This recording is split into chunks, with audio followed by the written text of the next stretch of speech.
Et parmi tout ce que je viens de parler, il y a aussi les conséquences. Les conséquences de la destruction de l'écosystème du lac Kivu, il y a la baisse sensible de la capture allant de 80 kg par équipe de pêche par nuit à moins de 10 kg par équipe de pêche pour la pêche de trimaran. 2. Il y a l'insécurité grandissante caractérisée par le vol de matériel de pêche et des équipements des pêcheurs. 3. L'abandon des activités par certains agents de services étatiques et équipes de pêcheurs. Il y a aussi le conflit entre les services produisant la confusion et l'insuffisance des rendements. Il y a la prolifération des filets et méthodes de pêche prohibées conduisant à la pêche de juvéniles et les alevins à grande échelle et la destruction des zones de frayère. Aussi, comme conséquence, il y aura aussi la baisse sensible de la capture, la pauvreté et la malnutrition dans notre communauté que nous sommes censés nourrir et nous sommes censés protéger. Par cela, il n'est pas du tout tard. Il y a des mesures à prendre pour améliorer la pêche ou pour améliorer la production sur le lac Kivu. Parmi les mesures qu'on peut prendre, premièrement, c'est mettre en place une coopérative regroupant tous les pêcheurs par entité. 2. Mettre en place une coordination des services étatiques. Parce que souvent les services créent des confusions. Aussi, c'est là qu'il faut essayer de les regrouper en coordination, ces équipes, ces services étatiques.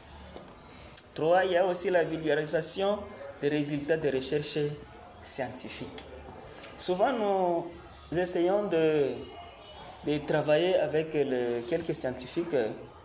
Ils viennent souvent auprès de nous, on essaie de faire ensemble les recherches, mais on ne trouve même pas, on ne sait pas si ces recherches que les scientifiques font sur le lac Kivu nous aident à quoi. Parce qu'ils n'ont rien même à nous présenter. Nous pouvons prendre beaucoup, un mois, même 2 mois ensemble, en train de les aider à des recherches. Finalement, ces recherches ne nous aident à rien. Il faut vulgariser les résultats des recherches scientifiques. Les recherches ne sont pas là pour essayer de les garder dans vos laboratoires là. Il faut aussi essayer de les vulgariser et vulgariser ces résultats. Pour d'autres mesures à prendre, il faut déployer aussi des équipes de surveillance par entité pour assurer le contrôle permanent de 24 heures sur 24 sur le lac Kivu pour faire respecter la réglementation et la protection des zones de frayère et la sécurité aussi des pêcheurs. Bon, sur le lac Kivu, il y a des surveillances qui se font souvent. Ces surveillances sont des mini-routines parce qu'il n'y a aucune évolution. Et vous pouvez trouver que ce sont les pêcheurs qui sont toujours perdants par ce système de surveillance qui ne sont pas bien gérés. Vous trouverez, ça devient un système de mafia sur le lac Kivu. Vous prenez des filets, vous restituez, vous prenez des filets, vous restituez. Maintenant, le lac continue à être détruit. Il n'y a vraiment rien. Si parmi les résultats, parmi les méthodes à conserver, est que si on pouvait avoir des équipes qui seront là 24 heures sur 24 heures, bien gérées, et les rendements peuvent être et la production peut aussi améliorer. Il y a aussi la sensibilisation des pêcheurs et les communautés riveraines.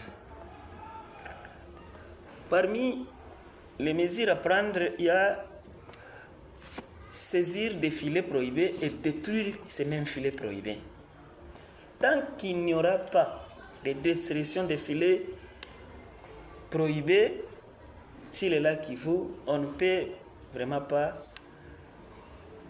censé dire aux gens qu'on est en train de protéger tant que ces filets qui présentent les menaces sur le lac Kivu ne soient pas détruits. Il y a aussi, pour l'amélioration, il faut faire aussi la délimitation des parcs aquatiques par des piquets de signalisation ainsi que leur protection contre les mauvaises méthodes de pêche.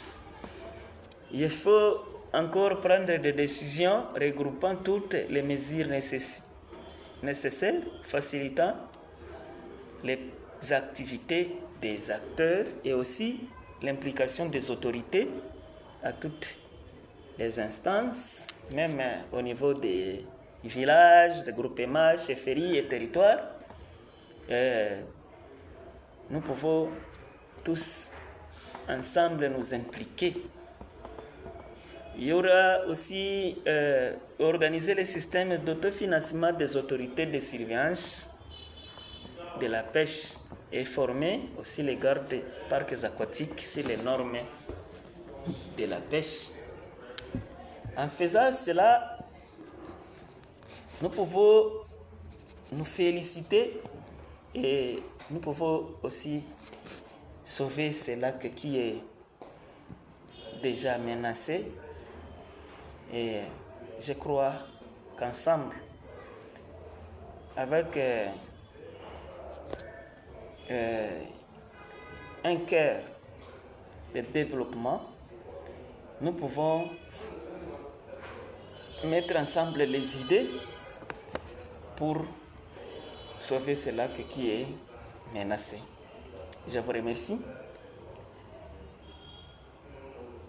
Comme je vous ai dit, moi c'est Isaac Safari. Je me suis présenté dès le commencement de du premier parti de ces constants. Je suis Isaac Safari, président d'une organisation qui encadre les pêcheurs au lac Kivu. Nous sommes là disponibles. Vous pouvez aussi nous chercher parce que nous sommes, nous habitons dans la ville. Si vous voulez essayer de savoir plus, nous sommes à votre disposition. Et comme une recommandation, je voulais tout simplement essayer de parler à mes amis pêcheurs, d'avoir le bon cœur et de voir, de pousser la vision de loin pour essayer aussi de réunir nos forces ensemble pour protéger et pour aussi améliorer la production sur les lacs Kivu. Je vous remercie.